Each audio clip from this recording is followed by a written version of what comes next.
Hello and welcome to the simulated Denver International Airport. We are out in the Bravo concourse and we've got a brand new wide-body long-haul jet to take on a test flight. It's just starting to show up right over here.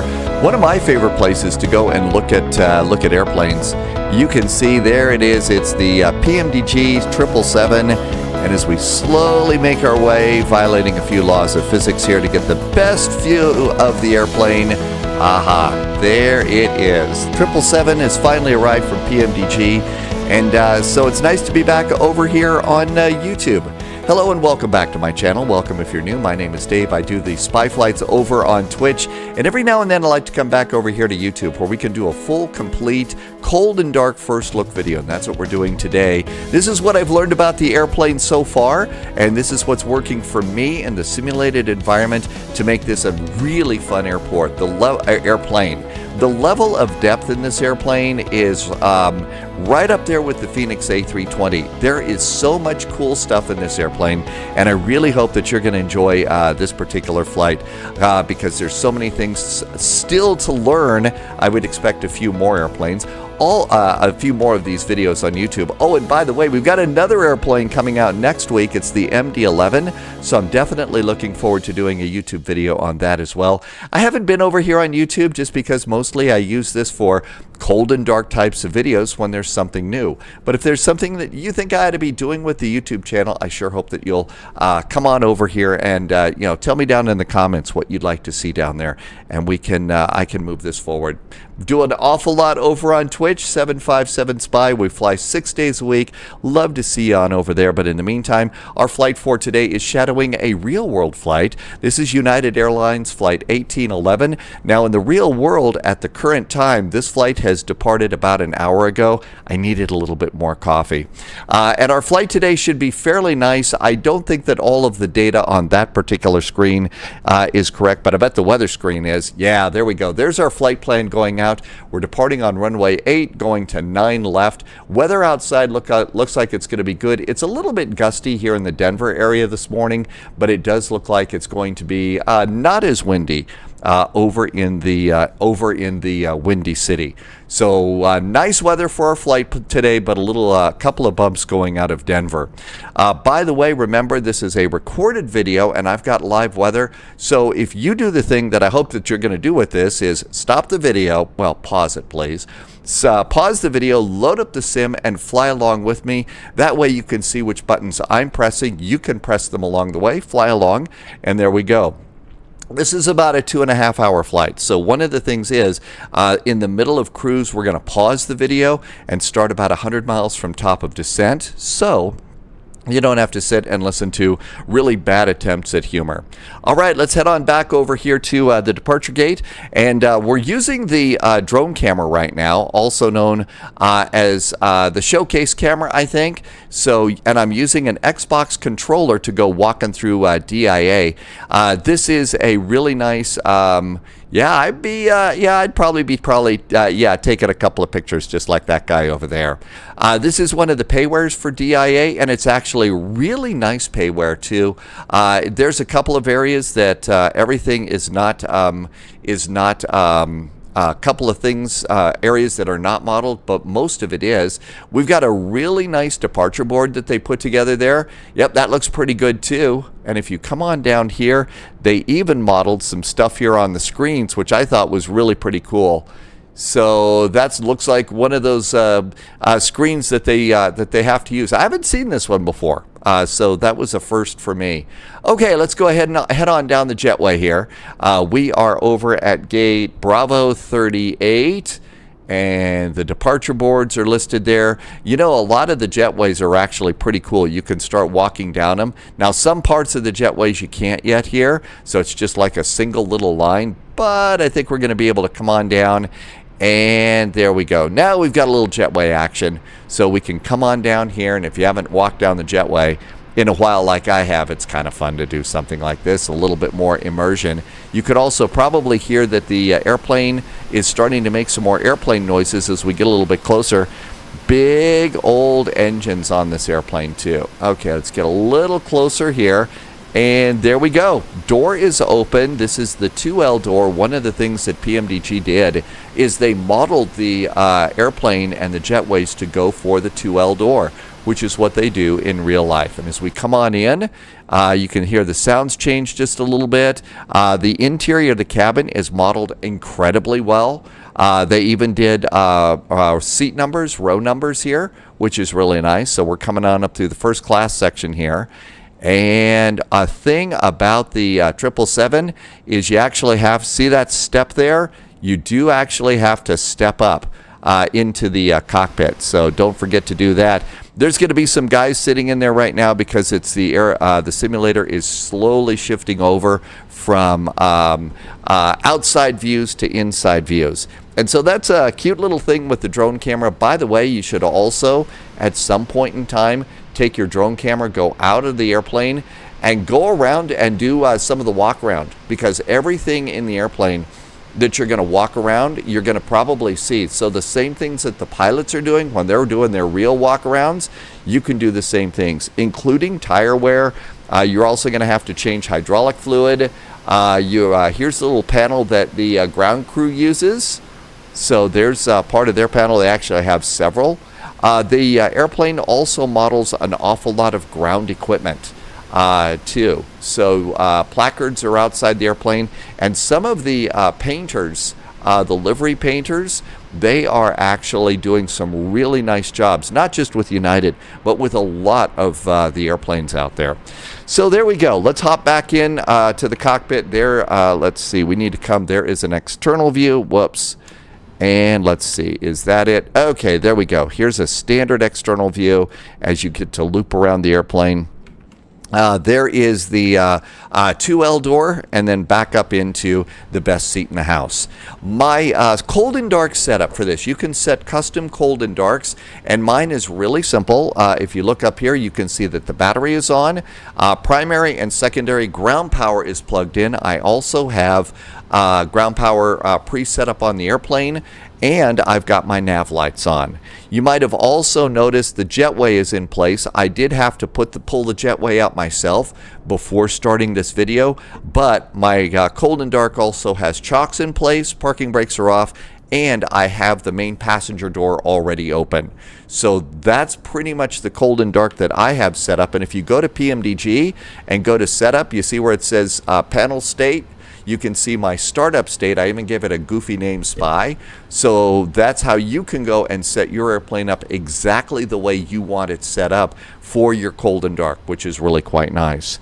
The electronic flight bag is really, really nice here. I really like the way they've done this. And they've added an extra. So if you're in the PMDG 737s, along with the EFB performance tools and the ground operations is new. You can see that I've got some ground connections here, the jetway and power. Chocks are in place, and the passenger entry method is the jetway. You can go and get a ton of other vehicles. You don't have to have GSX to have galley trucks and fuel trucks and a couple of loaders out there. So you really can jump in to some ground immersion if you want to. You can also come over here and control every door. And then after you close the doors, you would arm the doors, you know, with the escape slides and stuff. So you can arm those as well. They have automated ground ops. So you can talk about the turnaround time, the chocks. This is a whole thing that I haven't even done anything with. Oh, and ground maintenance. That's going to be a thing that we're going to have to do as well. I haven't been doing too many things with this. My airplane's in pretty good shape right now. So the tires are all green. The brakes look like they're good. Hydraulic, that's hydraulic fluid. Fire bottles, engine oil, everything appears to be in the green zone, or the blue zone, I guess. So hopefully all of that is good news. And I'll usually leave this over here on ground connections. Okay, so the rest of the airplane is slightly powered up, which is, I think, the way that the pilots would find that with when they go walking down the jetway after their pre-flight briefings that they did in the pilot's office too. So everything is looking good here. It looks like a nice 777 cockpit, but there is so much to see in this cockpit too. So the first thing that I usually do, we've already gone and gotten our flight plan. So let's go on over here to the electronic flight bag.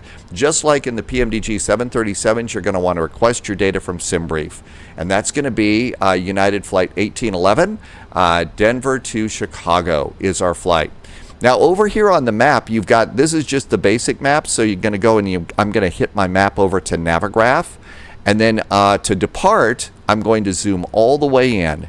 And this is what is going to be my ground map. This is what I use for navigating around the airports. And then I'm also going to go ahead and make this map full screen. Okay, so we've got all of that set up. You can see we're at gate Bravo 38. All is right with the world. Next thing you've got is you've also got your flight plan. If you've been with me over on the Spy Flight on Twitch, you know I've always got a PDF copy of the flight plan right over here. Today, I'm starting to turn it off with this airplane. Not using that file, I'm starting to use this file right here. It's got all the same information, and it's the way the real pilots are starting to do these things. Yes, they have a backup paper plan that they use, but I'm still trying to teach myself to do these things. So our block fuel today is going to be 46,888 pounds of fuel. That's some pretty good information. Minimum takeoff fuel, 44,000 pounds. If your fuel, when you're getting ready to take off, is below that, you don't have enough gas to make it to where you're going. So as we keep coming on down here, here is our route. You can see it's spaced out. I've got the Lido style of charts right now, and it's really pretty cool. So this is where the pilots would actually write down their clearance. There is where you would write down your ATIS, which is cool. And here is your schedule. So 15:35 Zulu is our departure time, or when we're pushing back from the gate. We have got 229 passengers today. So all sorts of great information in this. And it doesn't stop there. One of the things that you're going to see is we're going to keep going down here, and probably one of these points in our departure, like eons, we're going to check to see if we're about 6 minutes into the flight and see if we have 39,100 pounds of fuel or more. That's going to be our basic fuel check. So there we go. I've got that going. Now the next thing to do is to come over here and do Navigraph charts. And this is where I will usually, again, use an external application. I'm trying to do it all within the EFB as opposed to external windows coming in. So, departure airport, Denver. We're going to come on over here and do airports. And let's go and get airport. Actually, I'm going to do parking gates first. And this is just another set of parking gates. We're going to do the main airport map. And there should be the airport map, and you can see I'm sticking a pin in these things here. So we've got that, and then we're going to go to the SID, which is our departure. And SimBrief, in its wisdom, says we're going to do the eons departure, and it has been eons since I've actually done this departure. And there is your first bad joke of the flight. Yes, there will be a few more. Important safety tip: if you are over on VATSIM and you get your clearance, and they are not giving you an altitude for a top altitude, you know what? They're expecting you to look at the departure chart and look over and see if there's top altitude. If they do give you a top altitude, chances are there isn't one listed on the SID that day. But if you don't get a climb and maintain flight level 230 from ATC, you need to go over here and check to see what it is. Flight level 230. Okay, so we've got that over there, and there's our departure. Now then, I'm going to go over to the arrival, and it used to be in this you couldn't go and change airports. You couldn't get other things in here, but we can go and get the approach and start putting in the stars and the approaches and stuff. We're coming in on the Flight 7 arrivals, so I'm going to get Flight 7. And right now, Chicago O'Hare is landing on 09 left. So let's get 09 left here. And also they are landing on 10 center. We're planning 9 left, but on the ATIS that I've looked at, oh, and by the way, if you're flying in the US and you're not flying on VATSIM or anything like that, you can go to a special place called Digital ATIS. I'll put a link down there for you, and go and get the latest ATIS from the real world airport. So if we go down here to DEN, there is our departure ATIS. It's Information Romeo right now. So that's a cool thing. Oh, and by the way, the flight that we're shadowing today, United 1811, yeah, they've already taken off because I needed extra coffee. But anyhow, so according to the Chicago ATIS, those are our 2 approach runways that we need. And I'm going to stop right there with those runways because I don't think you can have 2 extra airports in there right now. Maybe that's changed, but let's carry on with this right now. So over to the departure and pinned, you can see on the SID, let's see, airports. So parking gates and Denver and SID. Did I not get that one? Maybe it changed. Maybe it didn't like that. So we're doing the Eons departure. Where is Eons? Rams, Thompson, Lander. Oh, those are stars. We need SIDs. And we need the Eons departure. There's Eons. Maybe I didn't hit the little thumbtack. Let's go back to pinned. There's Flight 7. There's Eons. The approaches are in. And again, there's the parking gates. Okay, so we've already gone and gotten all of our charts. So now we've done all of our pre-pilot homework. And now we get to come over and start doing what pilots love to do, at least sim pilots, and that's get to punch buttons and stuff in the airplane.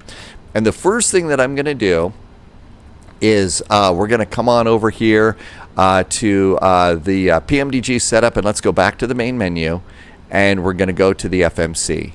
Our navigation data is correct. This is a 777-300 with GE90 engines, and now we'll do position in it. And now we're going to come over here, and we're going to go all the way to the top and turn on the ADARU system. I'm going to arm and guard my emergency exit lights. I'm going to turn on my window heaters. And because I have never walked down the concourse at Denver and not seen a heat plume from the back of every jet, so we're going to turn on our APU now. In Europe, you don't turn on your APUs until about 10 minutes before pushback. IFE passenger seats, in-flight entertainment, and cabin utility, we're going to pop that on too. Everything else is pretty much preset here for us right now. We've got the hydraulic system powered off. We've got the fuel pumps off, although the left forward pump is supplying fuel to the APU. And as the APU comes on up, now we've got boxes over here on position in it. Let's see here. I've been watching some of the other videos here on YouTube, and they say just go grab the GPS position and pop that down there and set your internal position there. So there it goes, and that's good. You could also do it the old-fashioned way, but I guess they're doing it with the GPS a lot now. Route map, and over here all we're going to do is request the route, and we're going to hit the sim brief route. Now this is a point where you can, I've noticed, and I don't know if this is actually the way it is, but this is where you can confuse the airplane and lock up your airplane. So you're going to see that I'm going real slow with this. So I'm going to set my payload, and it says sim brief payload set, and I'm going to clear. I'm going to slowly go and set my fuel, give it a second, and clear. I'm going to select my route, and I'm only going to click it once. You notice there was a little pause in there. If you start clicking stuff, I think that's a way to lock up this flight management computer. And since I didn't touch anything, it said my request was sent. So I didn't touch anything, and it automatically sends it. I mean, look at all of that. You also heard a little ding-dong sound there. There are a lot of those sounds that you're going to hear. So descent forecast uplink is ready. I'm going to carefully close that. Wind data uplink ready. I'm going to close that. Performance init uplink. I'm going to clear that. And route 1 uplink ready. Say that 3 times fast. Clear that. And at this point in time, I don't have anything over here, so we're going to go ahead and load the route. While the route is loading, we're going to come over here to the ECAS system, and this is what manages that lower central monitor, which does a lot of really good stuff. We're going to start by going to the checklist page. All right, so checklist, and come on down here, and we're going to go reset and all the checklists. Reset the checklists. So we just did that. Now we're going to come back over here to the COM panel. And now this is where you've got a full CPDLC system. It's really cool, the things we can do with this. So I'm going to start with flight information. and I'm going to get an ATIS request. We're not flying on VATSIM, so we're not going to be doing clearances or anything like that. But you could also, if you were in Europe, use this for a CPDLC clearance. But we are in Denver, KDEN, Denver International Airport. I put it here in the scratch pad in the flight management computer, but now I'm going to go over and touch the airport. And now it's in. We're not on VATSIM, we're not on IVAO, so we're going to hit PMDG, and then I'm going to hit auto update, and I'm going to hit send. And it is sending it. You do need a Hoppy ACARS ID. Hoppy is free, Hoppy, HOPPIE.NL. You're going to need one of those free Hoppy ACARS, and you put that in over in the electronic flight bag. And now we're going to exit, and we're just going to chill here. Let's come on back over here, and the next page, there's our flight plan, WYNDM, OBH, FOD, and MYRRS. And that's our flight plan. So activate it and execute it. Oh, we have a new message. And this is an ATIS. It's information whiskey. What this has gone and done is this has been generated by PMDG using NOAA data. I believe this also works across the pond too. I haven't tested it yet, but this is going to give you your basic METAR data here. It's not a full ATIS, it doesn't tell you runways, but it does the job if you're not on VATSIM, or if you're flying into a VATSIM airport that doesn't have ATC. So there is our latest weather. Let's see, it says the altimeter is 30.23. We can go in here and put in 3023 right now so we don't forget. 3023. Whoops. Once you get to like the 10s and stuff, if you're spinning these numbers around, it tends to really take off. So there's 304. So be careful as you're spinning numbers in the altimeter, and also minimums. So that's 3033, 3023. There we go. Okay, so that's set. So all of that looks really good. We'll come back to that a little bit later. Uh-oh, we got another new message. Let's see what this is. Let's see. Denver Information X-Ray. Is that a new one? I think that is. You can also cancel these messages up here right in front of you. You can accept a clearance here. So you could look down if ATC send you a climb and maintain flight level 380. You can accept, reject, or cancel. We're just going to cancel it right now. Okay, so all of this is good. Next thing I'm going to do is hit FMC COM. And I'm going to do uplink the wind. And this is the wind along our route. And I'm going to hit load. Again, I'm still trying to go kind of slow with my buttons here on this. I think this is the point where you can kind of confuse this airplane a bit.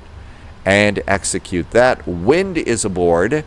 Over here on VNAV, we haven't done anything with that, so let's go to route and performance init. Okay, and so now this gives you your flight. We are cleared to flight level 390. That looks pretty good. Our cost index is 80. Reserves. Okay, that's going to be over here in the flight plan. And my whole reserves, my big number for reserves is final reserve and alternate is 15.7. And it says 15.7, so that's good. So I'm going to go ahead and accept this. And then all you have to do, technically your airplane's loaded. Passengers are loaded, baggage is loaded, fuel's loaded. So now we'll just hit 0 fuel weight, and that's 426.6. I'm going to go over here, and these are my flight notes. I'm going to just jot this number down, 426.6, so I can remember that. By the way, if you would like a copy of the flight notes that I have, this is down in the description below. You can just copy and paste it into Notepad and use it. It works really good for me. Okay, so performance initialization is really good there. And let's go to the next page. And nope, thrust limit. That's next for us. Okay. So passengers are actually aboard. It's time to start buttoning up the airplane. We're going to disconnect ground power, making sure the APU is on and running. And it is. And I should have been a better pilot and looked down here and it would have said APU running right there. Cool. Let's come on out of here. We're going to back out of this part. We're going to go to ground operations, and let's go to door management, and we're going to close entry 2 left. And I've actually got that one as one of my quick views, so you can go back there and watch the big old door close, and it just closed. And we've got that one, and now you see all of our doors are closed. Now we're going to arm all of our doors. So the escape slides are set up now. And now we're going to go to ground connections, and we're going to release ground power. I'm going to go and do the jetway connection, and that should get our jetway out of the way too. And we can come on in here, and it's a little harder to see here. Yep, there it goes. Trying to move this around is a little bit harder. Hello. Boy, that's right in your face. Yep, so our jetway is going back. And then the last thing I'm going to do is come down here, and we're going to pull the parking brakes. If I got a clearance, I'm going to put in my squawk code, and I'm going to just go ahead and go to transponder on. If we were on VATSIM, that puts me on their scope. Generally, at Denver, they're going to want you to request push and start. And now I'm going to remove the chocks, and that gets me out of this page until we get to the airport. So back to the flight bag. And we might need some data here, but we're going to come on over and put the ground chart in. All right, so this looks good. Let's go ahead and do the performance data. Performance tools, just like in the 737, import our airport. We're departing off of runway 8. Import from the airplane. There's all of our airplane. I usually, anti-ice can be off right now. Aircraft, AC config.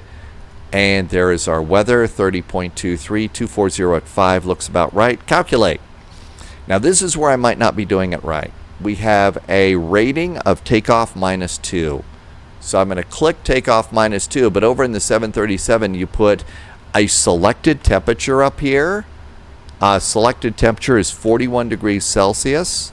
I don't know if that's the right thing to do with this airplane or not, so that's something I got to check. And then this is done, and then over to the takeoff page. And takeoff page says flaps are going to be 5. You could go over here and see that your trim setting is going to be 4.97, but I'm going to hit the center of gravity button, and that just gives you the airplane's center of gravity, and it rounds it up to 5.0. Now to set the trim, you do have to come over here and turn on the electric hydraulic pumps. And we're just going to turn on the hydraulic system all to auto. Auto is our bud. And while we're up here, doors are closed. I'm going to go ahead and do passenger signs, seatbelts to on. And let's see here. So flaps are going to be 5. And now we can come down here and we can set the trim.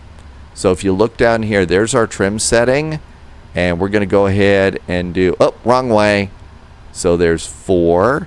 And now here's 4.25, 4.5, 4.75, and 5. So you've got 3 settings in between each big number there. Okay, so trim is set. What we have not done is our departure and arrival. Runway 8, it's the Eon's departure, and execute. The real pilots will go ahead and come back here, and they tell me that they're going to go ahead and install the arrival. As they know it now. So 9 left. It's Flight 7. It's going to be via MYRRS. Via MYRRS. And now here's a safety tip over for Chicago. If you're on VATSIM in Chicago, one of the things that they really would like you to do on your arrivals is if we look over here on the approach. So let's look at 9 left. Okay, way out here is Gibbons. And over on the east side, there's another point for the far east and the far west waypoints for each runway. The controllers over there say they'd really like you to put those into your flight management computer so that they can route you if they need to. So we're going to go ahead and put Gibbons in there and execute that. Back over to init ref, and flaps are 5. And now we've got some speeds, 147, 150, and 153. We'll come on back here to, let's see, not that page, it's this page, And 147, 150, and 153, all of those are good. 147, 150, and 153.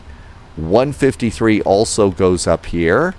So 153, that goes in there. Our runway heading is over here on the charts. We're done with that page. So over on the charts, and we'll go to airports and Denver. And in here, runway 8 is 083 is our runway heading. So 083 goes over here. You can click and drag these things too, but I don't have the best view for doing that. So I'm just going to go ahead and dial it with the mouse wheel. So 083. But you can actually move these a little bit faster. And don't forget to come back in here, go to your SID, Eon's departure, and remind yourself of your departure, the altitude, which is flight level 230. So 230 comes up here. Notice over here that we're going up by hundreds. So it says auto. There's hundreds. Click the top of that to thousands, and it goes to thousands of feet. So flight level 230. And now I've got my altimeter set. I've got my speed, heading, and altitude. That's my personal cue to just go on and flip on the flight directors. So flight directors are good to go there, and all of that's great.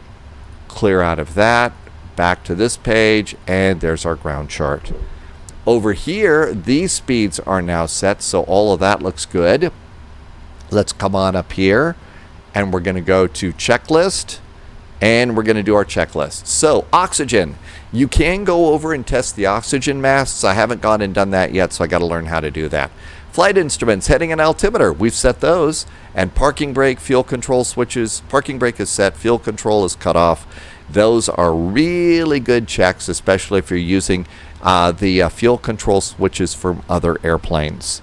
And that checklist is done. So go to normal, and this is our before start checklist. I'm going to go ahead and make sure parking brake is on. We are squawking at the moment. And so let's go ahead, and while that's going on, I'm going to get my old buddy Pushback Helper. This is a free app that you can go and get over at flightsim.to. It is a great free generic pushback tool, and boy does it work good. So if you come outside the airplane here, you can look over here and see, there goes our pushback truck. There we go. Let's just go out here. Okay, there goes the pushback truck. While that's going on, we're going to slide over here. Our flight deck door is closed. The passenger signs are on. Mode control panel, we set V2, heading, track, and altitude. Takeoff speeds are 147, 150, and 153. The CDU pre-flight is done. Trim is set. Taxi and takeoff briefing has been done, although poorly. And now we're going to go ahead and do the beacon. I'm going to go ahead and go all the way off and all the way on with passenger signs. Rings the bell back in the cabin. Lets the flight attendants know we're going to start rolling this airplane around a little bit here. And now we're ready to go. That checklist is done. So if we're on VATSIM here in Denver, it's going to be pushed straight back to the first line. No turns. Denver, you just push straight back. So let's go ahead, and the chocks are off. We already turned that off. And we're going to go ahead and do parking brakes off and reverse. And there we go. Some of the things that I'm doing here on this particular flight are a little bit out of order. I do that because we're in a simulation and we're not in a real world airplane with two people and stuff. So I do a few things out of order here. You'll also find that I do a few things way in advance, especially coming into a big airport like Chicago.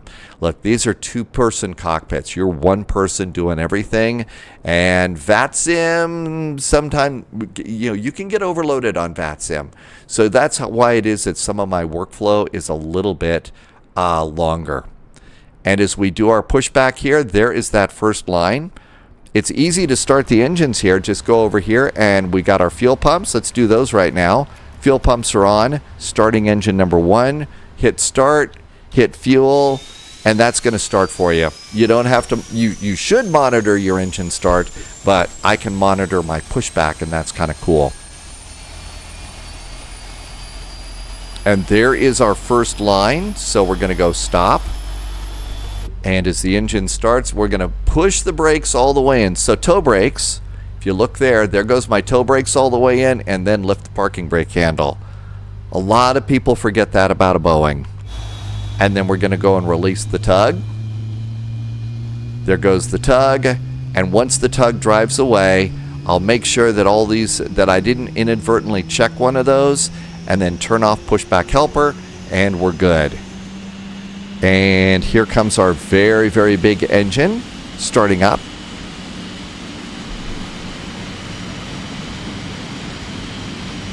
And if we were good pilots, we would have hit the engine button here, and we would be monitoring the oil.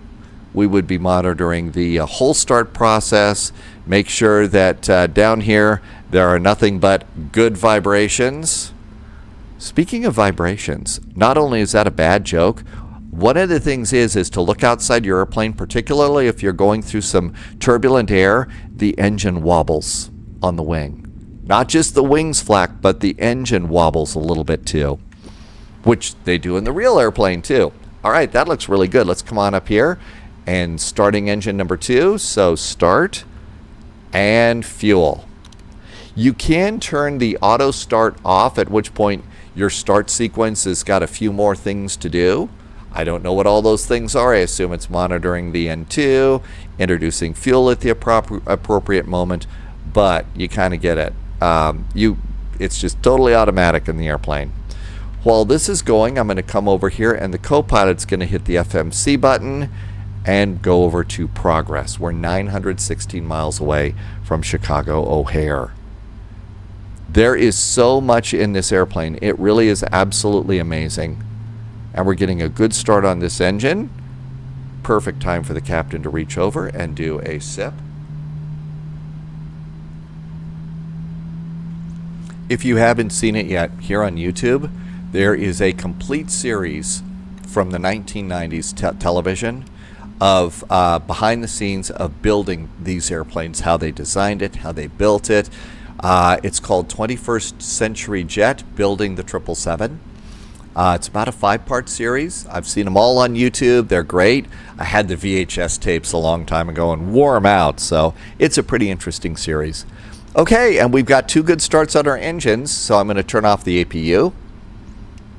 There are 2 pack indications that are off, but they are in auto, so I'm just going to go and leave those alone. But I noticed that those lights are still on. And we're going to go back to checklists, and this is our after start checklist. Anti-ice. Anti-ice is in the upper panel, and it's right over here closer to the co-pilot. All you need is auto, auto, and auto. That's it. So anti-ice is good. Recall has nothing to do with the movie with Arnold Schwarzenegger. Just hit cancel and recall, and it tells us that the TCAS is off. That's okay. We'll turn that on in just a little bit, and everything else is good. So that looks good. Recall auto brakes. They're right over here. RTO. Flight controls. You can come up here and hit flight controls. Look down here. Rudder all the way to the right, all the way to the left. And the same thing with ailerons and elevators. I think that Flight Simulator controls move way too quickly. I think that they should move a lot slower. Maybe I'm just not doing it right. But now back to checklist. And we come down here. Flight controls are checked. Ground equipment is gone. So all of that looks good. Flaps. So traditionally, I'm pretty bad about flaps. I usually do flaps when we're taxiing out because I'm always, for some reason, in winter mode. And in winter mode, with snow and slush and ice on the ground, you don't roll out your flaps until you're a lot closer to the runway. But in this case, we should do our flaps right now. It's flaps 5. And I just use a button. So I have flaps up and down, 1 button. That's all I do on this. Even though my controllers are all the Airbus controllers, I don't use the Airbus flap lever. And so flaps are rolling out to 5. And that's going to be our before takeoff checklist. And when we get to flaps 5, we should be ready to go. And if you look around over here, you can see flaps are slowly rolling out. And if we look down there, the checklist is done. How about that? Next checklist is after takeoff checklist, so that's really pretty good. I think it's time to go. So come on up here. We're going to do a taxi light on. If you want to, give the cabin crew another heads up that we're going to do stuff up here. All the way off, all the way on. That rings the bell back in the cabin. And from here, we're going to go and we're going to make a right turn to Bravo Sierra. No BS on this particular trip out. And then we're going to go out via Mike all the way to runway 8. Okay? So let's look over here. Just like the real pilots, look left, look right. Parking brakes are off. You will need to add a little bit of thrust, a little bit of throttle. Get the airplane rolling. As soon as you're rolling, start making your turn. And out we go.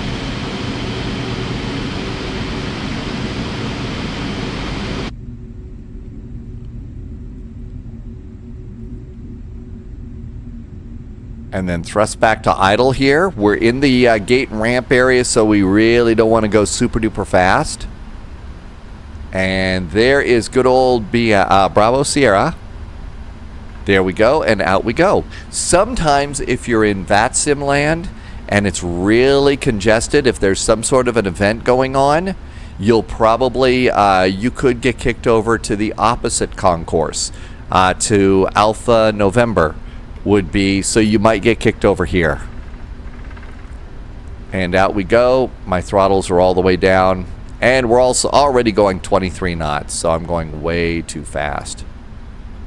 It's going to get to be time for the scenery designers to send some updates here for Old Denver. From what I understand, they've redone the commuter concourse here at Bravo, and the Charlie concourse has been extended all the way out.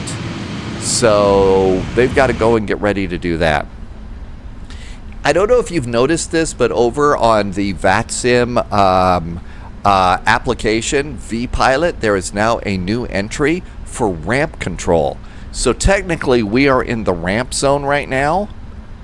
But we're coming up on a line. Now, most of the time, as we come on up here to this line right here, and you can't, there it is. So this is sort of the entry line.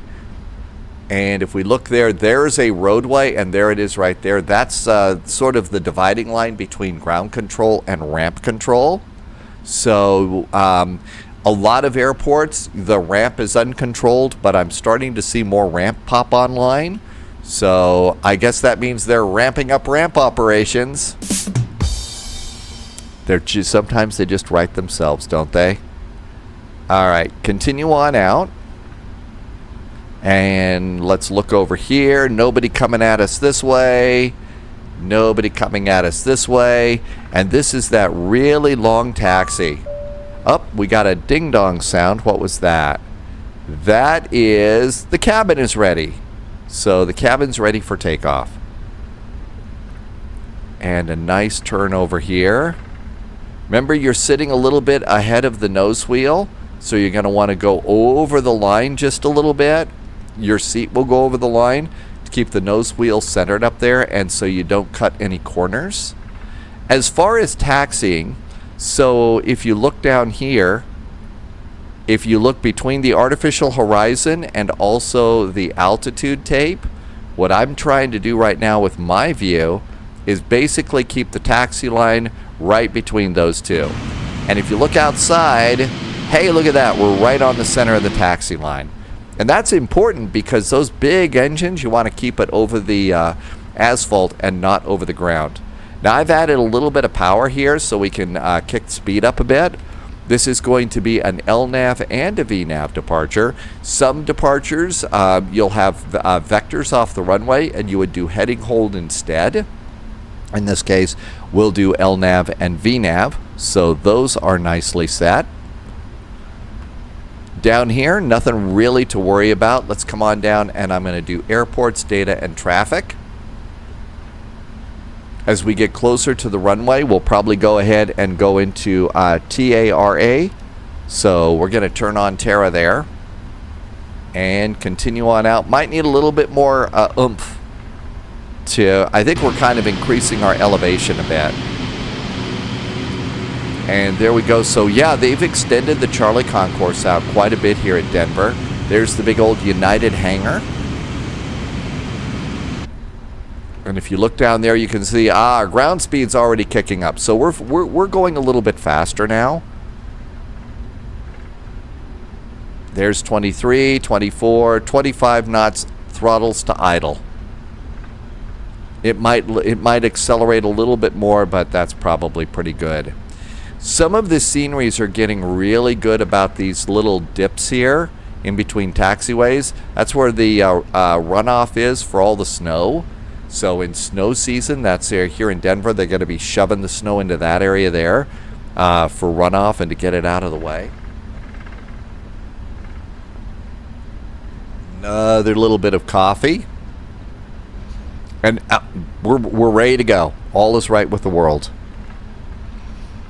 Again, there's so many different things to learn about this airplane.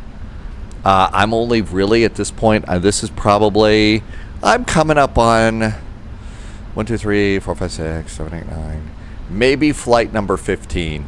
10 to 15 is what I'm doing, and there's so much to learn. One of the things that PMDG did is they have their the flight manuals. You know how you'd look for a PDF file over on the community folder? Well, there's a single PDF in there with one page that's going to redirect you over to this page here. And it does take a second to load, but it is a really, really nice introduction. And all of your flight manuals are over there, and they've designed this to look like the real kinds of training materials that the real pilots use, which I thought was really a neat level of immersion that they've added. There is the little yellow security truck right there. So coming up on the hold short line, 17 knots on the ground. I'm slowly letting it slow down to about 10. ATC is called and said, hey, you're cleared to line up and wait. So we're going to turn on the strobe lights. And on to runway 8 we go. We should be good pilots. Look and see, is there anybody coming on in? Nobody coming in. And around we go here.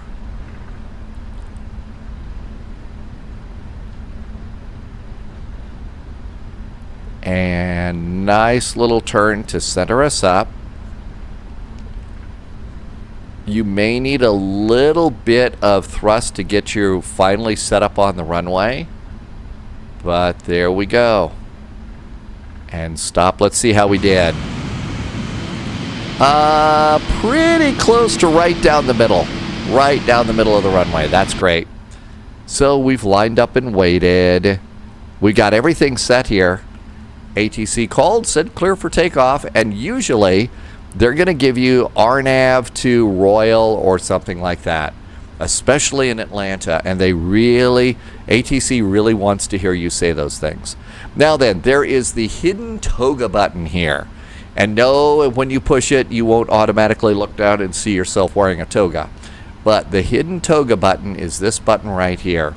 If you've already got the toga button mapped to a button on one of your controllers over for the PMDG 737s, you're good to go. You don't need to do anything. Or if it doesn't work, just click that lower left-hand screw and that should do it. So let's get ready to go. Engines, I'm going to go ahead and rev those up about halfway. As the engines are stabilizing, I'm going to hit the clock button. Engines are stable. I'm going to hit my toga button. It says insufficient fuel. Uh-oh. 45.7. Our minimum fuel was 44 point something. Something must be off. Let's go with it.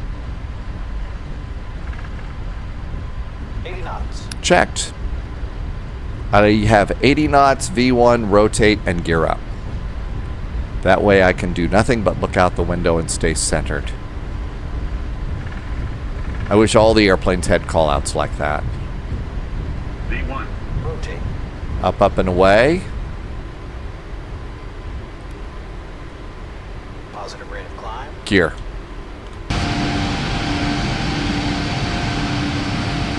So long, Denver. Out we go, and I'm trying to fly my flight directors here.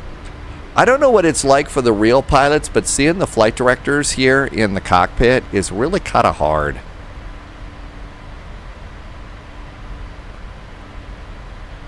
Looking pretty good. We'll figure out the insufficient fuel thing later. That was a caution. I think the real pilots, they would basically be doing warnings. There's our turn. Still lowering the nose to pick up some speed here. Here comes our turn. And there we go. Speed slowly coaling up. There we go. We're direct to Royal. Nose down a little bit more. There we go. And let's go ahead and get some help from the autopilot. Chances are they're going to have us working pretty hard here. And we are ready for flaps 5. Flaps 1, I mean. Speed's coming up fairly nicely. Let's do flaps 1. And we're direct to Royal just fine. Let's go ahead and move the heading bug. And we're going to set it straight, almost straight up. You want to actually have this set so that your heading indicator and the little white triangle kind of match each other. That's your track with the wind. And flaps are going to go completely up. Flaps should be going up. You could come back here, look out the window, and you can see the leading edge slats going up.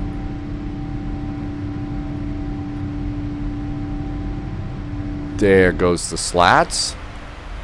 Passing 9,000 feet. And about 250 knots. After takeoff checklist, landing gear is up, flaps are up. That checklist is clear. Next is going to be the descent checklist. So we're just going to turn off checklist for now. We'll deal with insufficient fuel in a bit. I did note that our takeoff fuel was 44,000 and change. We had 45,000 and change. So I figured I've just done something wrong. Okay, we have to stay below 10,000 feet at Royal. That's why we've stopped. But 10,000 feet, landing lights can go off. The taxi light can go off. Be careful not to turn off your strobes. And some airlines will ring the bell at 10,000 feet. Flight attendants are then going to get on the PA system and say, the seatbelt sign is still on. Why don't you find the setup for a great credit card deal? I shouldn't be mean to flight attendants. They're told to do that. Okay, so 10,000 feet, the climb continues. Everything looks good here. Now then, let's come on over here and see what the problem is. So over on progress, it says Chicago O'Hare. We should be landing at 1733 Zulu. We have 900 miles to go, and our estimated fuel is 15.3. My guess is here, if we look down here just a bit, it's 15.7. So we're about 500 pounds short. Usually what's going to happen with this is as you climb and pass some waypoints, that number is going to grow a little bit. So obviously we were down a little bit, but not much. I usually have about 35 minutes of taxi fuel, so that may have been my mistake. Maybe they're just refining the fuel numbers. And then we have to remain below 12,000 feet at Sobo. So as we look over here, there's Sobo. There's our little airplane. So below 12,000 feet, above Lupton, it's above 14, and out we go. And I think that is our last constraint there. So while we're at it, let's come on over here, and we're going to lose the parking gates for Denver. And we're going to come on to the SID. We're done with the departure, so we're just going to clear that out. And now I'm going to go to the main page, and I'm going to zoom this out just a little bit so that I can kind of use this as a moving map to look ahead. After we pass these next few checkpoints, we'll see if that doesn't correct itself. Let's also come up here, and we're going to move our heading bug straight up there. So again, so that it meshes with the track. We got a tailwind right now, so it's going to be straight up. Everything is pretty cool up here. We've got nothing else to do. Nothing to worry about there. Passing 14,000 feet. Passengers getting a nice view of the farmlands east of Denver. And some nice fluffy clouds. And one of the things is if you were on this flight, this is very probably what it would look like outside your window with the satellite photography on the ground and the weather getting cranked in. Might not be an exact match. I think it keeps getting closer and closer and closer.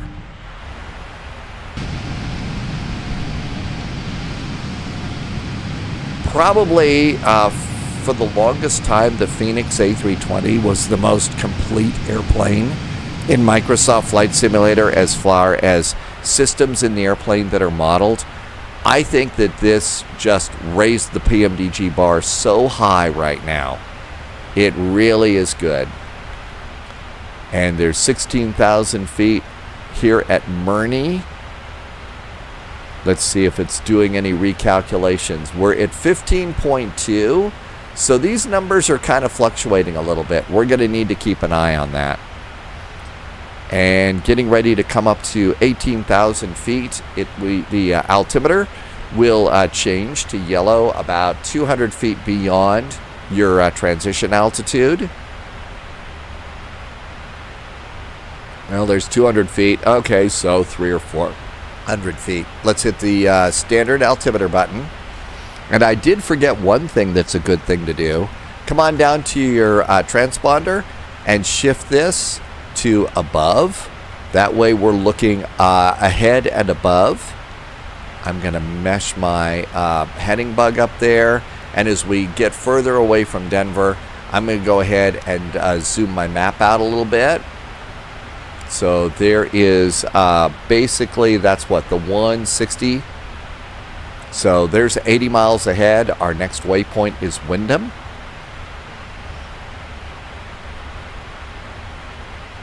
And we'll see what happens to our fuel problem there. ATC called and said, go ahead and continue your climb all the way up to flight level 390. So let's go over here. And you can just grab where you can dial it here, or you can grab and drag.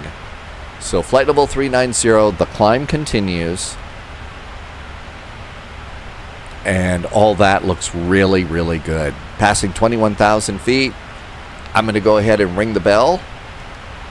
Let the flight attendants know that they can get up.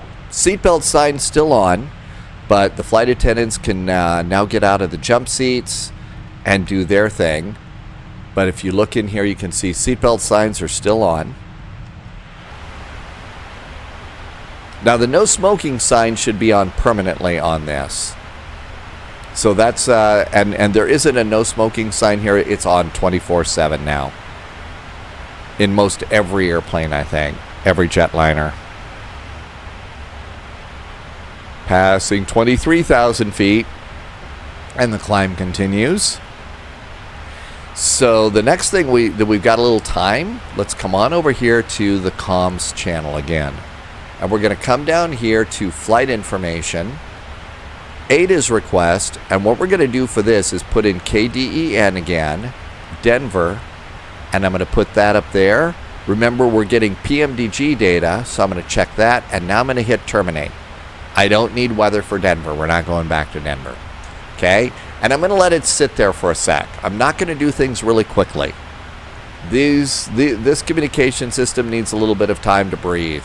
The Hoppy ACAR system. And now when we get back to the exit zone, and it's all done with that, now we'll put in KORD, Chicago. Pop that in. We're going to go ahead and do PMDG, auto updates, and send. So it's sending, just like in the real airplane.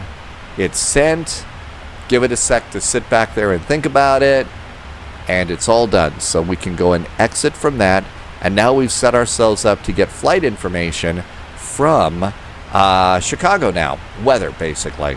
If we were flying on VATSIM and there was ATC on VATSIM, we could drag their ATIS in, and that's global. So if we were flying to Frankfurt, we got a new message.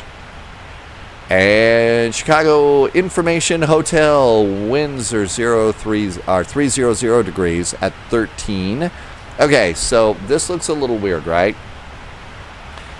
Wind is 30.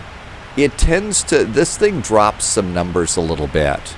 So if the altimeter was 30.20, it would drop that last zero in some cases. And we can go and check this if we want to. So let's go on over here and we'll do the FAA digital ATIS for O'Hare. So KORD. And right now, so let's see. Winds are 030 at 13. Okay, so it's not 300, it's 030. I completely got that wrong. So if you've got a way to independently check some of this, particularly using the PMDG generated weather, that might be a good thing to do. So that's it drops the preceding zero, I guess. I also noticed it dropped the trailing zero on hectopascals over in Europe. So we've got information hotel, that's good. And with all of that done, you can come up here and we're just going to hit cancel for the moment. And all of that looks great. So let's see, passing 29,000 feet. Flight attendants are getting things going here.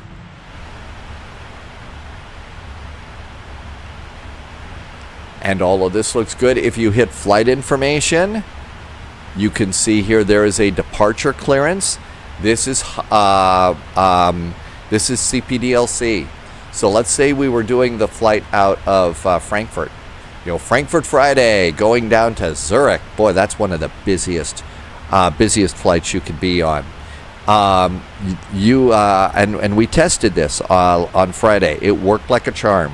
So it would be probably, what did we take? I think it was British Airways flight, whatever, and it put those two, and you need to put in a facility. That's usually the EDDF for Frankfurt, EGLL for London. They don't have a lot of it in the U.S., although some VATSIM controllers are trying to roll out CPDLC in the U.S. You'd put in the ATIS letter, so information whichever, Charlie. And you'd put your gate number, Bravo 38, hit send, off you go. And that's how you can get your clearance through this system. And wow, especially in a busy VATSIM event in Europe, holy moly, does that speed stuff up. It really is good. Passing 32,000 feet. Passengers enjoying a very nice view outside the window. Just a phenomenal airplane. And you know, the minute this thing came out, there were like 400 of them flying on VATSIM the day that this came out. So I think that this is going to be a really popular plane. There's already some nice repaints for all sorts of airlines coming out. There's historic repaints. Originally, when United took delivery as the launch customer of the 200, it was the old Battleship Gray livery. I think they've already got a Battleship Gray. Now this is a 300ER. So the original rollout airplane was the 200. So they should have that. There's also some good liveries also available over in the PMDG Ops Center. So that's all good for you too. We could go over here if we're tired of looking at insufficient fuel, just cancel it. But if you hit recall, it's going to come back. So that's that. Let's see. And it's not getting any better, is it? Now it's dropped to 14.9. So let's go ahead and do a fuel. What do we got? What are we coming up on here? We are coming up on a waypoint called WYNDM. Got about, what, 20 miles? 40 miles to Wyndham. Plenty of time to do this little experiment. So go over to the flight plan, and we're going to come down here, and we're going to find Wyndham on the flight plan. And keep going down. There's Denver, Sobo, Eons, aha, Wyndham. There it is. We should be 19 minutes in the flight, and we should have 34,600 pounds of fuel. There's the 19 minutes right there, and the 34,000 is here. By the way, you see the little dots here? That's where the real pilots are going to use the paper flight plan and write in the actual numbers there. So, 19 minutes and 34,000 pounds of fuel. We are 40 miles away. We're 16 minutes into the flight. Remember, I hit the clock button? There's your chronometer there. How's our fuel, though? How bad off are we? We're at 36.8. We're supposed to have 34.6 at Wyndham. So we're close on this. And if we want, we'll go ahead, and I'm going to bring the map in a little bit here. So there's 20 miles. There's Wyndham. So we're going to watch Wyndham and see what happens. We're at 32 miles to go. So we'll just do that. We're supposed to hit Wyndham at 15:52 Zulu. So we've got what? There's 15. You could also see there's a chronometer up here too. So they've got plenty of chronometers up here. Elapsed time. And that's what happened when we hit the clock button. Coming up on our final cruising altitude here, we've got a great tailwind. So no reason to freak out too much about the fuel. If we were heading the other way across the pond, a little bit of freak out might be good.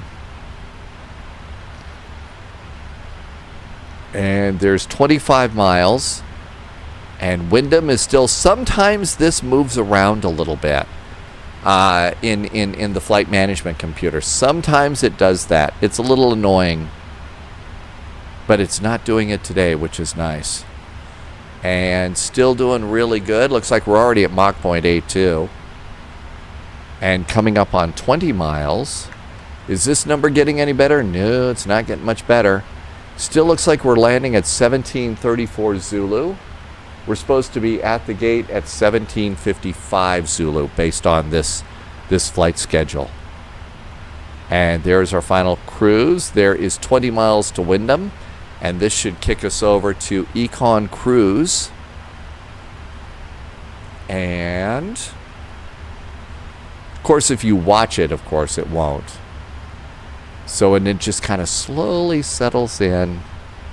17 miles to go there. Up, there we go. See, you look away, and it gives you your fuel, 1734. So our optimum, our recommended fuel cruise is flight level 390. That's where we're at. We're going to be cruising along at Mach 0.82, almost 83. And we are 13 miles from our official waypoint. Up, we could go and dial this over.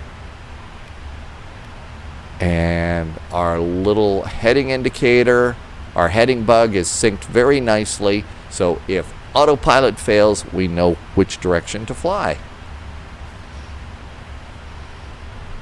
Okay, 19 minutes and 34 secs. We are at 19:29, so we're a little late. We're running about a minute or so late, which I've noticed we kind of seem to do. And you really start to move a little bit late too. If you're on VATSIM and you're doing vectors on a departure, that'll put you like 2 to 3 minutes late or something. So right now it looks like we've got 6 miles to go. We're about a minute late. The magic fuel number at Wyndham is 34.6. 4 miles to go. That's a minute late now. And those minutes are important, especially if you've got a big 777 load of passengers. You're going into a hub.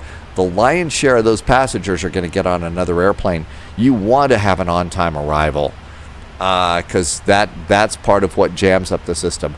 Okay, and we are going 0.5, 0.4, 0.3, 0.2. There is WYNDM, and our fuel is 35.6. We're supposed to be at 34.6. According to this, I got 1,000 extra pounds of fuel. So it says we're landing with 14.8. Now, this might also have something to do with the fact that Chicago, as we come in, there is going to be vectors coming in, I believe. Yeah, so we got some vectors, and I think it also loaded, it also loaded Sulu, Kirk, Vulcan, and Himgo. So aside from sounding like a Star Trek geek, nothing wrong with that. Let's go to the star and look at the Flight 7 arrival. So if we look at Flight 7, we're coming in at Flight 7. There's Champion, there's Maddie. Oh, guess what? We're landing east. We don't need Sulu, Kirk, Vulcan, and Himgo. Because, right, we're landing on 9 left, right? What's 9 left look like? Oh, look at this. That's got to be it. It's got us going on that transition, but we're landing to the east, so that's probably what explains our insufficient fuel. In other words, I don't think we're all going to die. So there you go. And our nice cruise here. The cockpit itself is so nicely modeled. You can also, if you come down here, this works as well too. You can do use the cabin intercom. You can do PA all. I don't think it makes any noise right now. You can talk to ground crew, the flight attendant here at door 1L. There's the all call button. So those are things that work in there. You can also use the data link, and that's going to be more CPDLC. If you look down here, you can see OBS audio. Down here, that is your magic channel 9 switch, so that if you want to listen to ATC, observer audio, captain or flight officer. I think they still do channel 9 on United. But really a nicely done cockpit here for sure. I usually will take this and zoom this a little, center it up and move it back and move it up. And then that is sort of like my little flash cam. So there's your main view, and you could look around, but if you hit the button, your main view again, sometimes that'll go back there. You can also go and... Oh, we forgot to close the cockpit door. Oh, the horror. As we come on around here, you could see this is the crew rest area. That's not modeled, so you can't see in there. And then you can come back here. That's just a nice depiction. I don't think that this works at all. And you can go all the way to the back of the airplane. The seat rows are modeled. So this is their little laydown. I think they call it Polaris on United. Here we're coming up on the 2L door, so this is the door that people walk into. And we've got first class, there's another first class section behind here. Now I think that one of the things that happens is if you come around over here and close the door, if you have the door closed like that, now let's come back into the cabin. I think that, nope, it didn't draw the curtains. So sometimes the curtains get drawn closed in between the passenger areas, and sometimes they don't. I don't know what does. Oh, I think I know what does that. Seatbelt sign's still on. We're at cruising altitude. Let's go to auto. I bet that's what does it. Nope, that didn't do it either. Okay, no idea. Sometimes the curtains close and sometimes they don't. Let's see, PMDG did a really nice job of doing an SDK for people who paint airplane liveries. So I would expect some really cool things, especially some nice stuff in the cabin. There is our heading track. We're 25 minutes into the flight. We've got plenty of fuel according to our little flight plan calculation, so that's good. And according to this, over on progress, we are 723 miles away from Chicago. Oh, look at that, 14.9. See how it popped up a little bit there? It popped up there. So 1734 is our estimated arrival, and it is 15:57. So basically, we've got 90 minutes of flying time. And this is the point where I'll usually say, you know, now might be a good time to go and get another cup of coffee. Maybe go and, depending upon what time it is at your place, go make some food or something. So all of this looks really good. What I'm going to do is basically one of the things that will happen here on Econ Cruise and also over here on Progress is when we get about 200 or so miles away from the airport, it starts computing your top of descent and starts telling you you've got 190 miles to top of descent. So this is the point in the flight plan where I usually like to say, let's go ahead and pause the recording. If you're flying with me, you should pause the recording too until you are at top of descent too. And after that, once you get past to 100 miles top of descent, you should start the video again. If not, you just keep watching. I'll be back in just a second, but it'll be 90 minutes into the future, and we'll see what happens over here. So go get your favorite cup of beverage, and we will see you 100 miles from top of descent. And like magic, we are 100 miles away from top of descent. Isn't editing wonderful?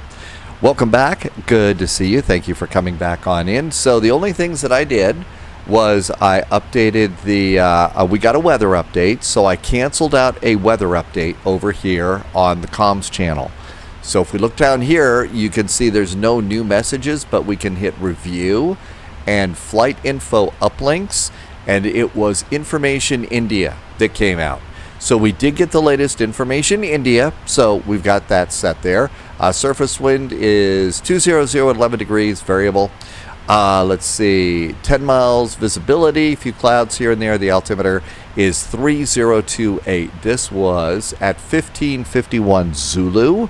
So now we are coming up on 1635. So in the next tool, I'd say, 15 minutes or so less, we're going to get another weather update. So we'll just kind of chill out a little bit there. One of the things we could do is we could go back out online, and the real pilots would love to be able to do this, perhaps. I don't know, maybe they wouldn't. But we're going to go back to Digital ATIS, and we're going to go to Chicago, and let's see what's going on at the real one. So KORD, there we go. Chicago Information Tango. Winds right now are 020 at 11. So it's not 200, it said 020 at 11. So that's a little problem if you're going to rely on the PMDG generated weather, and I'm sure they know about it and they're going to do something. 19 degrees, 10 degrees is the dew point, no fog, altimeter 3028. Let's see, arrivals, expect vectors to the ILS 9 left, 9 center. Approaches, ILS Yankee 10 right. We're all set to go with all of those, and 10 center. So they've opened up a lot of runways, probably for the arrivals that they usually get at the big hubs just a little bit before noon and lunchtime. So all of that looks good. There's some land and hold short. I think that's going to be 9 center. And so it pretty much looks like our landing plans are still going to be good right now. So over here on the charts, we're going to still do the Fight 7 arrival. We are coming in here, and we're going to go and get 9 left for our arrival runway. And we can zoom in just a little bit here. Actually, maybe 9 left isn't all that great. Why don't we plan on 10 center? Maybe 10 center would be a little bit better. 9 left is way up on the north side there. How about 10 center? That would be better. Let's go and do that one. It's a faster taxi anyway. So I'm just going to make a change here in the plan. 10 left, 10 center, excuse me, just so that I've got it in there.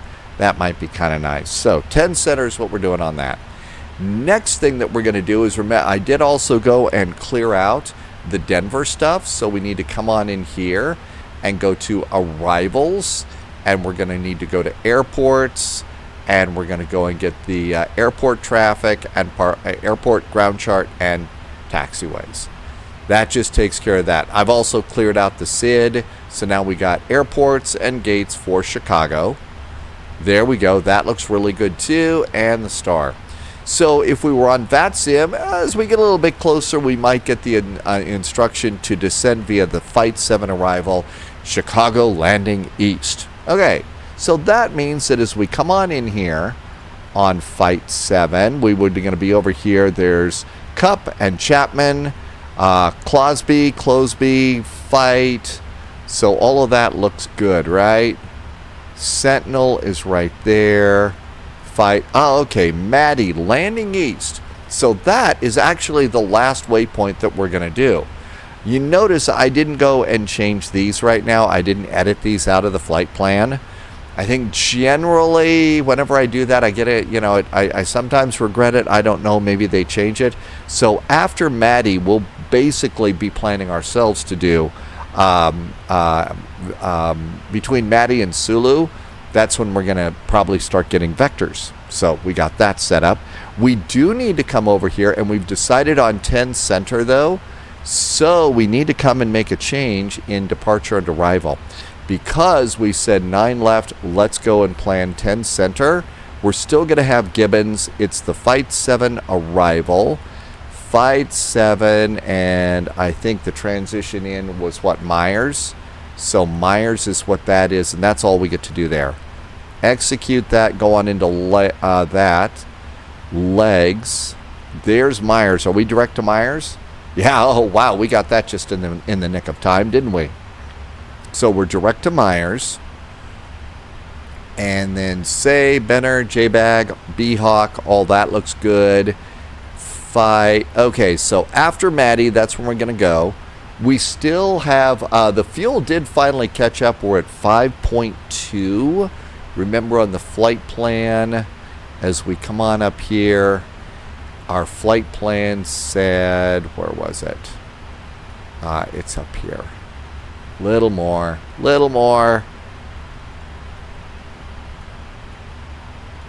All right, final reserve was 15.7, so it's probably still upset about insufficient fuel. So, but I think it's because of those extra waypoints out there, and we're not going to worry about that. At least now. I would wonder what the real pilots do. We'll probably learn about that someday. But we're all set to go with the arrival in there, so that looks good. Minimums. Let's go ahead. We can preset our minimums. And minimums are 869 feet, so that's over here. And it's going to put in a little number here under the artificial horizon. So you can go and start, I think, dragging it out that way. There's 500. It's going to be 800, right? 200 up. The reset worked for me there, didn't it? 5, 6, 7, 800, and it was going to be 869 feet.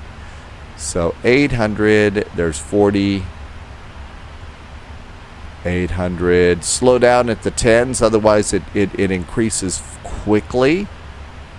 850, 860. Remind myself again, 869. All right, 869. So all of that's set. And the minimums are now set. As we look on down in here, let's go back over to VNAV. We're 32 miles from top of descent. So if we did get that command from ATC, descend via the Flight 7 arrival, we know that they're landing towards the east. So that's going to be 10,000 feet at Fight. Maddie, we don't have an altitude. So the last altitude that I've got here is 11,000 feet, not 10. 11,000 feet at Fight. So we'll come on over here, and 11,000 in the window. Because we've already got this set up, the airplane will auto descend for us. And there is 11,000 feet. Let's come on over here to checklists. And checklist says we need, this is prior to descent, so cancel, recall. Insufficient fuel, and we know why that's a problem. That's good. Any notes? Nope, no notes at the moment. Auto brakes. I'm going to go, I've been using just auto brakes 3 right now. So that should be auto brakes 3. So that's good. Landing data, VREF and minimums. So we can come over here and do init ref. For flaps 30 landing at the moment, that's going to be 135 knots. Now there's a couple of things that we could do here. We could go and do a little math. We've got a little time. The airplane's going to descend us. Remember our zero fuel weight that I jotted down, 426.6? So let's go ahead and get the Windows calculator, 426.6. Slide over here. And now remember over here we have our landing fuel, and it says 15.2. So we should have 15,000 pounds. So 426.6 plus 15.3. It changed. So our landing weight should be 441,900 pounds. We can come over here and play with the landing calculator. So performance tools, landing en route, Chicago O'Hare, we are planning our arrival on 10 center. So 10 center, there we go. Import aircraft data, 441.9. Oh my gosh, look at that, 441.9. Almost an exact match. So this went and gave us our landing rate. Pretty cool. Let's see, AC is going to be on, anti-ice is going to be off. Reverser config, auto brakes 3. Let's import the weather and do a calculation. And it says our VREF should be about 139. We're going to need 6,000 feet of runway to stop this thing. So we got 10,000 feet, so everything looks pretty good there. So that looks pretty outstanding. And all of that looks good too. And we should be, let's go ahead and bring the map in a click here, because that's getting really cluttered. Top of descent's coming up here pretty quick. Let's see, top of descent in 2 miles. So let's go ahead and come on down here. VREF 135, that looks pretty good. So our landing data looks great. Our approach briefing is ongoing, so we're going to say that's good. And altimeters, that's at 18,000 feet. I'm going to go over to the comms channel now, and we are getting also closer to possibly getting a new ADIS. So I'm going to cancel out of that, and we should have a descent deviation indicator, and we've started our descent. Chicago, here we come. Somebody call Lou Malnati's for pizza. All right, so come on down here, and this is looking pretty good. That looks great. And our descent deviation indicator here shows that the only thing that is deviant in this cockpit is my sense of humor. So we're good to go with that too. Everything's great here. We'll go ahead and flight attendants, we'll just ring the bell. So off, on, auto. That'll ring the bell, let them know, hey, we've started our descent. Probably time for you to start going and getting ready, getting the cabin cleaned up and ready to go. So put away the coffee pots, put away all the other stuff. Time to land. Passing 35, that looks really good too. The checklist is in pretty good shape. The next thing that we might do is go into the NavRad page. ILS 108.95 with an inbound course of 093. I wonder, is that the ILS for 10 center? 108.95 and 093. How about that? Smart airplane. But the real pilots are going to go and look at this, and they're going to verify that, because those things don't always happen the way they want. So now we're going to go over to Econ Descent. This might be a time, especially in a busy VATSIM event, that they're going to say on transition, when we go from Mach to knots of airspeed, you may need to change your speed here, and they might say on transition 270 knots. Okay, that way all the airplanes are at 270 knots, and you could change that speed right in there. Or you could also just change it within the airspeed window too. So you could go and do that. As we get closer, I'm going to be a little bit of a control freak and start changing those myself. Generally, we get the latest weather at about 9 minutes before the top of the hour. It's 48 minutes before the top of the hour, so we got a little bit of time here. But I am expecting a new ATIS, so we'll plug in our new altimeter setting then. Real pilots, maybe they would have just gone ahead and plugged in the current one. So review and flight info and information India, and the altimeter is 30.28. So we'll go and do 3028 right now. And by doing this, we're not changing the altimeter at the moment. But one of the cool things about the Boeings is basically 302567 So now I've got my, we're still at standard altimeter, but it's already preset. You have to hit one little button and it's all ready to go. I think that that is a huge time saver. Kind of think, and I'm not a big old expert here, but I was kind of thinking, you know, Airbus, that would be a nice time saver too, especially in the European airports where your transition altitude is a lot closer to the ground and it's a lot more crowded airspace. So that's just a workload elimination thing. On the other hand, maybe the designers have, the airplane designers said, no, we want the pilots to put that in at the right time, the correct one. I don't know. I probably wouldn't make a very good aircraft developer. Hey, we do have cup holders back here. So there is a cup holder behind the EFB. By the way, you can move the EFB around the cabin. You can also have it move over to the spot just in between the flight management computers. It adds a disembodied hand to it. Over at flightsim.to, you can get a new file that removes the disembodied hand. So some people find that creepy. I think that that's moderately creepy, but it's not bad. But I've also got a quick view for my EFB. I don't need to move it around, but you can actually move it if you would like. Let's come back over here to the star. Flight 7 looks pretty good. And hey, look at that. We've already started to appear on that. So I'm going to come up here. And here we are coming into Chicago. Now I'm going to go ahead and push this all the way in. And this is going to be my ground chart. That's going to be ground. Okay, now we're going to go back over to Flight 7 here. So once we get on the ground, we're all set and ready for that. And how are we doing? Looking pretty good. So there's a thing in 777s. I call it the airspeed anomaly. I'm sure there's an official name for it, but here's what it is. As you're coming in, you can see that we have some airspeeds and some altitude constraints, and they're both tied together. Some approaches have some airspeed only constraints. There isn't an altitude constraint. And the airspeed anomaly is when you load in a SID or a star, the airspeed anomaly does not load in. You have to attach an altitude. So let's say here at Cup.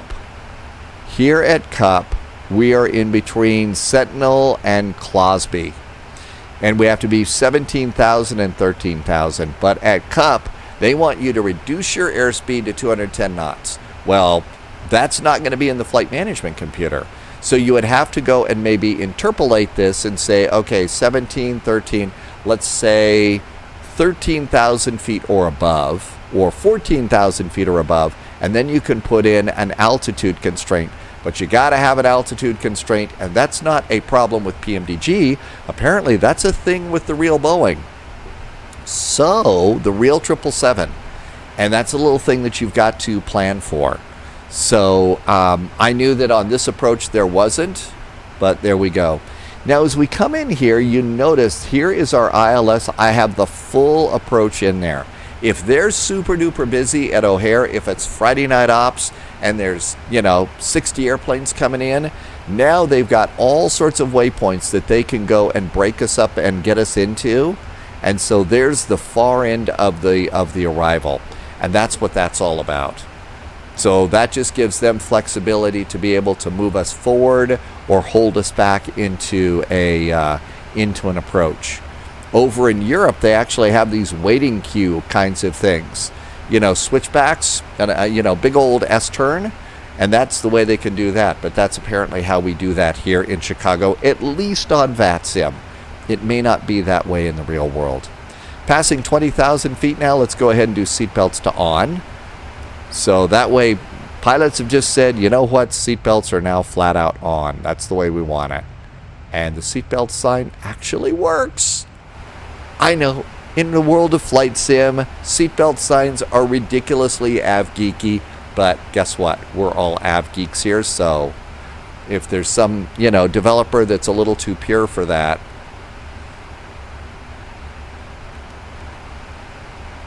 I'll be quiet now and get off my soapbox. Okay, coming up on 18,000 feet, that's transition there.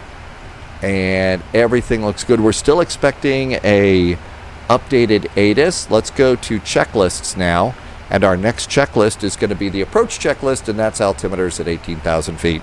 If you're a little like me, you tend to, scrunch around in a chair a little bit here as we're gaming and going on in. Now's the perfect time to, set yourself up so you can reach your rudder pedals. You're right in the middle of the cockpit and you're all ready to go. And I'm going to go ahead and bring in the map another click to 40 miles. That also helps me spot other airplanes. We have an FMC message and it wants a little bit of drag. So speed brakes coming out, and that's probably to help us slow down a little bit, but also stay within the descent deviation, keep our descent deviation centered. So you're going to get those sorts of things too. And that looks pretty good. And we also have the yellow or orange STD. And you just hit STD, and that sets our altimeter at 18,000 feet. And that changed our descent deviation a little bit by about 200 feet. Airplane's going to catch up, but it might go in and say, hey, we need you to go and do more speed brakes. This airplane apparently does need speed brakes on the approaches. Okay, the next thing is speed brakes, landing gear, and flaps. You're not going to go up, want some more speed brake. Yeah, we're going a little fast here, so throw them out.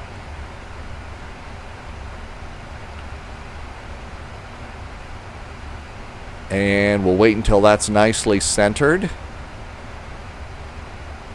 Okay, that looks pretty good. And we'll go ahead and put speed brakes back down. That thing pops off on and off a lot. Over here, the landing checklist, I don't worry about that until we get close to flaps 20 and landing gear going out.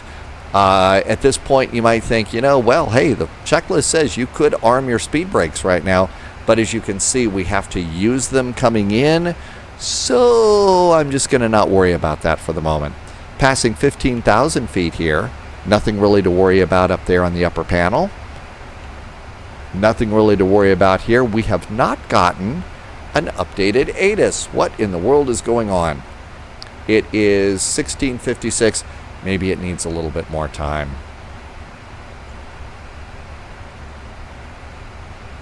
A little bit of extra coffee going in is nice this morning. No other things to worry about at the moment. And here we are coming in very nicely on Fight 7. Remember, after Fight, we're going to continue to Maddie. So we're at 11,000 feet here. What's the next thing to do? Come on over to the approach. And after Maddie, as we come in here, all the way out here at Barry. Let's see, at Cooper, it's 8,000 feet. Usually they bring us in at Ruta or Ray. So maybe what we'll do is we'll descend and maintain 5,000 after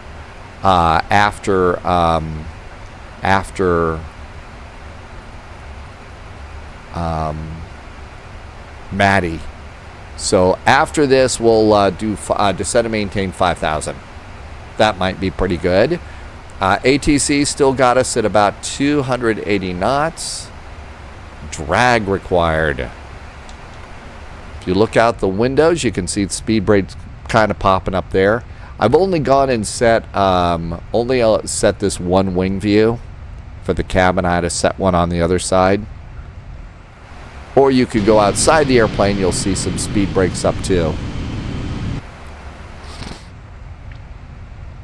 The ground is definitely turning a little greener, isn't it? And put speed brakes away. And we've got the ILS. Okay, so here's Maddie and Sulu. So my guess is it's somewhere between Maddie and Sulu. That's when ATC is going to go ahead and tell us to make a right turn, probably to 180 degrees, 170, and descend and maintain 5,000 feet. So that would be what's going on with that. Usually by now they're also speeding you up and slowing you down. So realistically by now I would probably have been slowed down to about 250. And so even though I'm letting the airplane manage the descent here, I'm going to go ahead and reduce my speed to 250 knots. If you forget your flap speeds on this airplane, look down here by the auto brake, and 265 is flaps 1. So flaps 2, flaps 20 is going to be 225. So we're already should start rolling out slats and flaps here. In fact, how about flaps 1? Flaps 1. Come on back here and you'll see those going out. You at least see the leading edge slats coming out.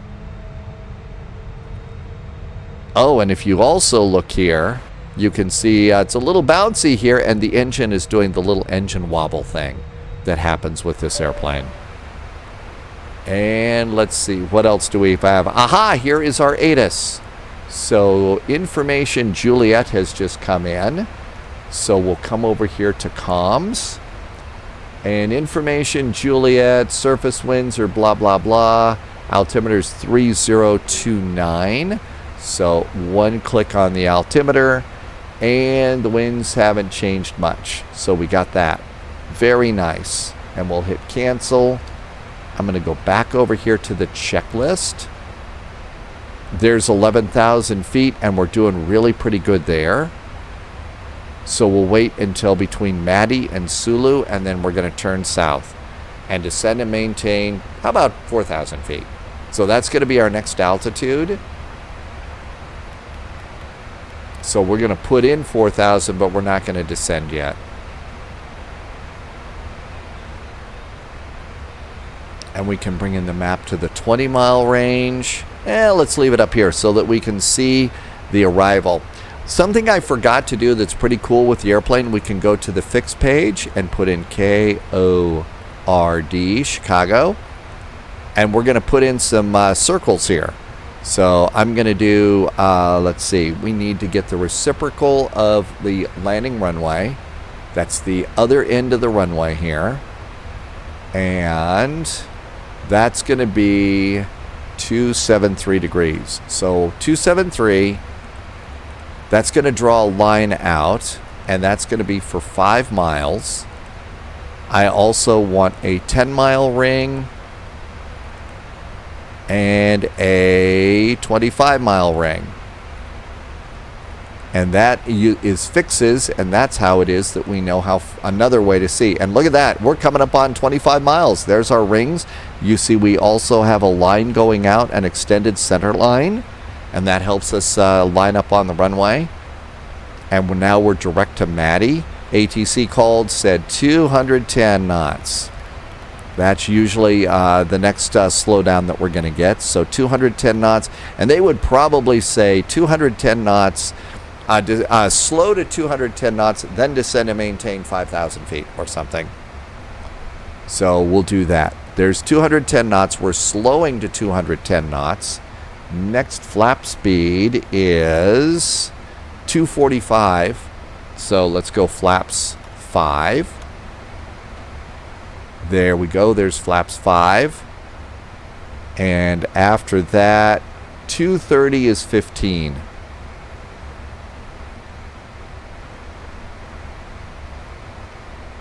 So 15.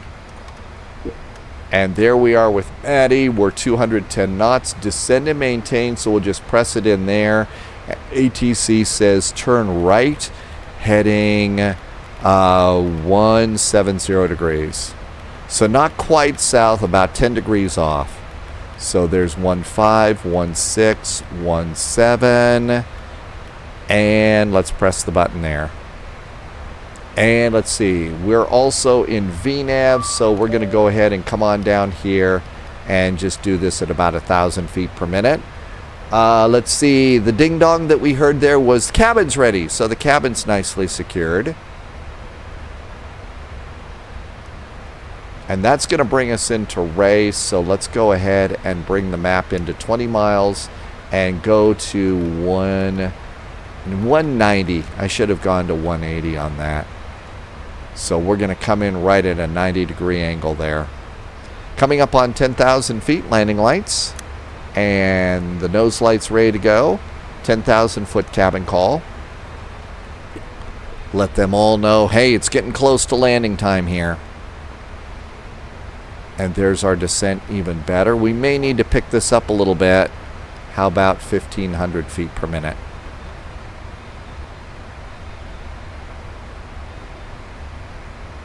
There we go. Now we got the little banana line saying whether or not we're going to make it there or not. Okay, all of this is good. We're done over here. I neglected to go and get the wind forecast for landing for the descent, so I forgot to do that. That's a cool thing. You would just hit forecast and load it in. It doesn't matter much here. This is also where you would change the transition level coming in. But right now we're going to come over here. Flaps 30 landing, 135. And I've been adding like anywhere from 1 to 5 to 10 knots depending upon what the wind's going to do to us. And we're looking pretty good there. Fairly decent descent. Passengers are looking out the window saying, where's the nearest Chicago pizza place here? Okay, so that looks good. We are 10 miles away from making our turn. Usually now is when they're going to say, reduce your speed to 180 knots. So 180 is your speed. And join the 10 center localizer. Okay, we'll do that. So our speed's coming down. Flaps, we could go. Cabin's ready. Something else happened. So I guess we can go to flaps 20. And that's the last flap setting that we've got until the last flap setting until it's going to yell at us about the landing gear. Now is a perfect time also. We're going to arm the speed brakes. Speed brakes are armed. Looking good. Speed's coming down a little bit. That looks good. I do have the localizer, so we can come over here and get a little help from the autopilot. I'm going to arm up the localizer. It'll make my turn for me. Speed's still kind of coming down fairly nice. ATC just called and said turn 10 degrees to the right to help with spacing. They will do that sometimes. They will say certain things at certain times. It's sort of like, wait a minute, I'm busy as hell, leave me alone. And then we're going to go and do 10 miles. And that looks good. And to prevent the airplane from kind of fishtailing around here, we're getting close. So now I'm going to go and help it grab the localizer a bit. That might not be the right thing to do, and continue down to 4,000. But I'm going to just go ahead and turn us out a little bit so that we're not at a hard 90-degree angle. It is a big airplane. Speed continues to come down fairly good. Airplane's flying great. And now we're kind of catching up with the glide slope as well. And there we are. It's just made the turn to snag the localizer. Speed continues to come down. I'm going to do landing gear a little bit early, but we get busy in this airplane. And now this is about the time where they're going to say clear for the ILS 10 center. Maintain 180 knots until usually it's the closest waypoint here. So on the approach for 10 center, they're going to say 10 setter, probably what? 10 miles, 180 knots until Ray. So 180 knots until Ray, and then we'll reduce our speed. I'm going to call it 140, add 5 knots. We've armed the glide slope too, so it's going to do that work for us. I'm also, if we're on VATSIM, I'm looking at vPilot to see if there's a control tower, and I'm pre-tuning the control tower so that when they want us to switch over, you only have to hit one little button. I'm also, when we go to tower, I'm looking for a place to pre-tune ground. So I'll look for the same thing there because those are 2 really busy times. And coming up on Ray, looks like glide slope and localizer have got us.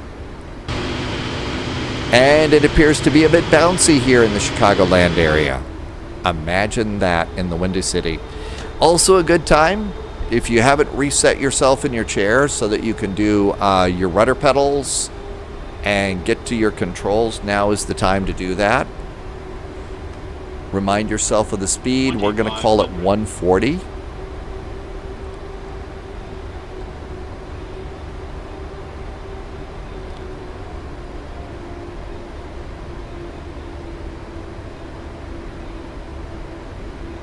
Coming up on Ray. I'm going to add a little more flap to 25 here.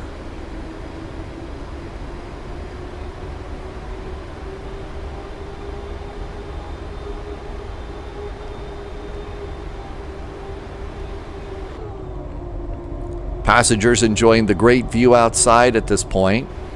One of the things that I've noticed with this airplane is we're coming into a busy airport and a busy VATSIM event. You really are going to do some scenery types of hesitations and stuff, little burps in the sim. I think it also has something to do with the fact that they may need to do a little bit of optimization on the CSL models. Okay, there's 5 miles out, 140. 140 is our speed, and we'll do the last notch of flaps. Airplane is fully configured, and we should see the landing checklist go all green. A quick look at the fuel would be good. Fuel is great, 20,000 pounds of fuel. A quick look also at missed approach. Missed approach, climb to 4,000 on a heading of 093. Flaps are out. Checklist is good. I'm going to go click the normal, and that's shut down. We're probably talking to tower. I'm looking here also to see if there's ground, pre-tuning that into the radio. At this point in time, and until I'm ready, I'm still not embarrassed to let the autopilot do the work. Remember, we're doing the job of 2 people in here. Looking good. Autopilot's off. Cancel the alarm. Captain's got the airplane.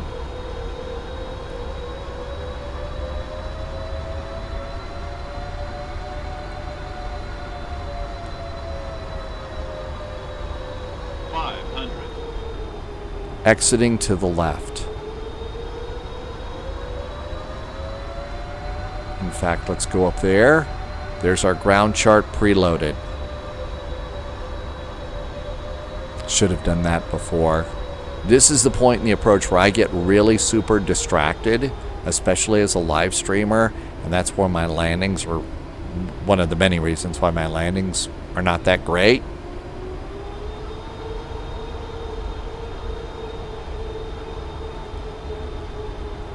Auto throttle still has us. It will go to idle at about 10 to 20 feet above the runway. Not the longest of runways, so it's not the ones to float. 30. 10. Should have gone around. We're past the point. I went for some butter. Reverse. Reversers are good. Nope, reversers are not taking us. I got a problem with my reversers.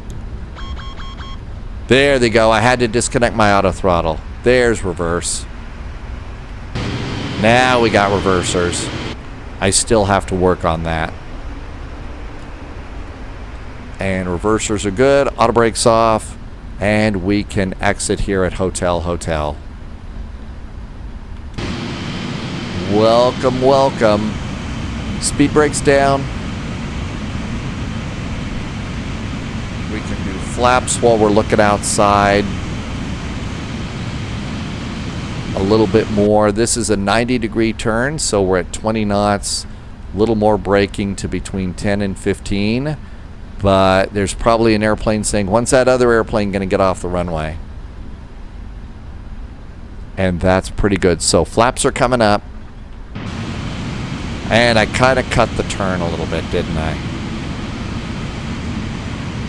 One of the things is they have been rebuilding taxiways here at O'Hare quite a bit. And one of the things that you're going to run across is your ground charts are probably not going to match your scenery. So the O'Hare airports need to get a little bit of an update too. And so don't be freaked out if that's going on. Okay, right center down here. After we got off the runway, we should have done landing lights. And we should have also done strobes. That's pretty good. We could also come down here. 2 clicks, we're going to get off of Terra, and I'll turn off traffic. It will yell at you about traffic on the ground for unreasonable reasons. And as we come on in here, they're probably going to tell us to go down to, oh, what is it? Delta, or I forget which ones. Yeah, usually it's Delta to come on in. We could also do this diagonal into United Land too, but this is kind of a little bit of a mess in this area at the moment. So let's see if that diagonal works for us. Let's see how that works. So we'll try and do November 2. Actually, I haven't been here. You've probably noticed the landing rate monitor in the upper right-hand corner has popped in. That's from Flow Pro. Volanta is also tracking our flight today. That's the data at the top. And so we'll kind of come on around here. And Volanta said my landing rate was a -262. I don't think that those heavier landing rates are, you know, hang your head in shame or anything with this airplane. This is a big airplane. So let's see, we got all of that. Looks like this is going to be pretty good. So we're going to go ahead, cross that runway, and keep getting our way into United Land. The real world flight that we are on today is parking at Charlie 20. So looking over here at airports and gates, Charlie 20 is going to pop up. Let's not roll into the ditch. And come on around here. That's probably at the end of this concourse here. So Charlie 20. Yeah, that's one of these. Yeah, Charlie 20 is all the way at the end there. Okay, I know where we're going. So that looks really good too. Now that we know where that is, let's go back here and use this as our live tracker. And now you see how it is that, wait a minute, we're on a taxiway, but it says we're not on a taxiway. So that's kind of a thing. It's kind of a thing, so not to worry. You can also see we've got a turn over there. There is United Land coming in, so we'll kind of go and make the turn next available right. Coming up to the gate, let's go ahead and do the APU. That's coming on up. And we're at about 15 knots. Got some tight turns here, 10 knots in the gate areas, in the ramp. Right now, the Chicago controllers are being really, really nice about the taxiways. They understand that sceneries just haven't kind of kept up. They need some updates. So they're being super duper nice about that. And as we come in, this is a great time for me to do all the things that YouTubers do. Thank you so much for watching today. I really appreciate you coming by. I hope you found this one interesting and helpful with your own flights. I have to say this is one of the more amazing airplanes that we've got in Microsoft Flight Simulator. The level of depth is up there with the Phoenix A320, so we've got two study level airplanes, and the assessment of study level is also a comment that's being made by some of the real world pilots that are making YouTube videos too. So I think we've got an amazing airplane. This thing is going to be all over things like Cross the Pond. There's been, over 600-700 of them flying at a time over on VATSIM just during the day. So this is incredibly popular. PMDG has already issued one update. I would imagine a couple more little updates, and some really nice liveries are coming out for this airplane too. So all sorts of good news on this one. If you liked what you saw, thank you for coming on in. We fly every day, Tuesday through Sunday. Our departure time is 1900 Zulu over on Twitch. Everything is a group flight. And you are welcome to come and join us over there. If you really, really, really liked what you saw, you could also become a subscriber over there. There's a Ko-fi here on YouTube. There is also a Patreon, and I'm starting to do a daily flight briefing early in the morning on our first flight over on Patreon, and that would really be nice if you feel like doing that. This is how I keep the lights on right now. I'm like some of the other Americans that have, and not just Americans, it's happening all over the world. People having lots of layoffs, and this has become my lifeboat, and I'm so grateful to be here. If you saw a procedure that I was doing wrong, I sure hope that you'll take the time to put a comment on. I'm still new on YouTube and read all the comments. And as I said, I haven't done an awful lot with YouTube lately. So if there's something that you think that I could be doing better with YouTube, I hope you'll put that in there too, as I try and figure out what's next for YouTube. And there is Charlie 20 all the way there at the end. This is a cool airport. Looks like we're missing a bit of a jetway over there. And then we'll start our turn coming on in. As we make the turn, we'll also turn off that bright nose light. So the taxi light goes off as we come on in. Charlie 20, it matches the paint. So that's really cool too.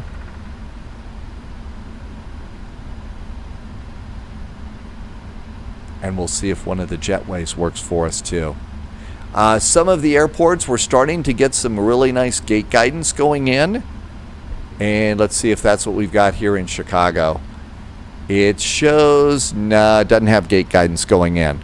So the next best thing is to pop outside the airplane.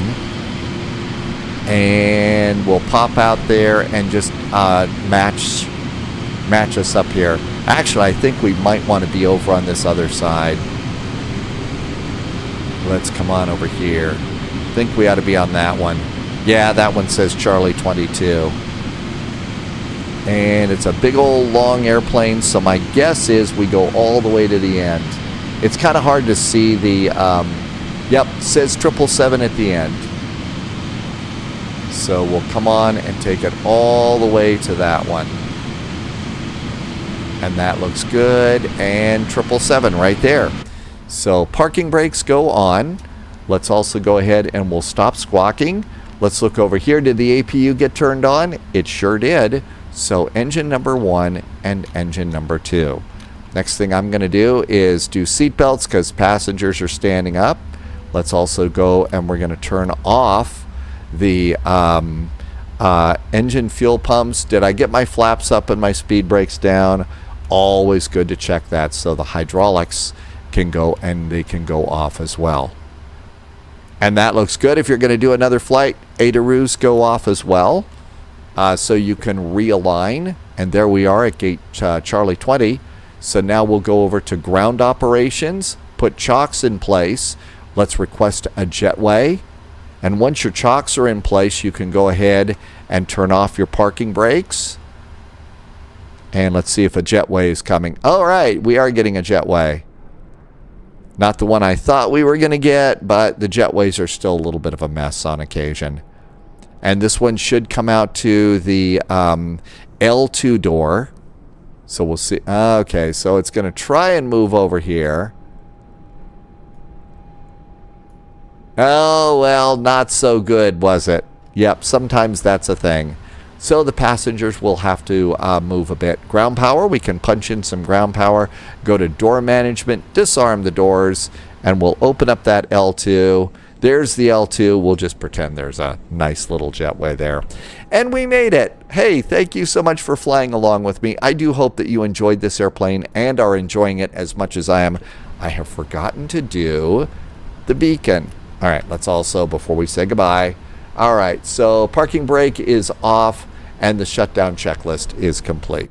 All right, there we go. Thank you so much for watching. I hope you found this a little bit helpful. I hope you're enjoying the airplane as much as I am. Oh yeah, this is one of those O'Hare airports that has a really cool interior. So you definitely can enjoy that too. Anyway, thanks for watching. I hope it was helpful. Please come over and join us on Twitch. It is a really great group over there. There is also a Discord server. They're real-world pilots that are hanging out in the Discord, and so if you've got questions for real-world pilots, a few of them, really do enjoy taking your questions over there too. My name's Dave. Thank you for flying along with me. I hope you are doing well, staying healthy and staying safe, and I'll see you back here next week. We're going to take the MD-11, which is just going to be released in Microsoft Flight Simulator tomorrow as of the date that this video should come out. So see you then. In the meantime, stay healthy, stay safe. I'll see you in the friendly sim skies. Cheers.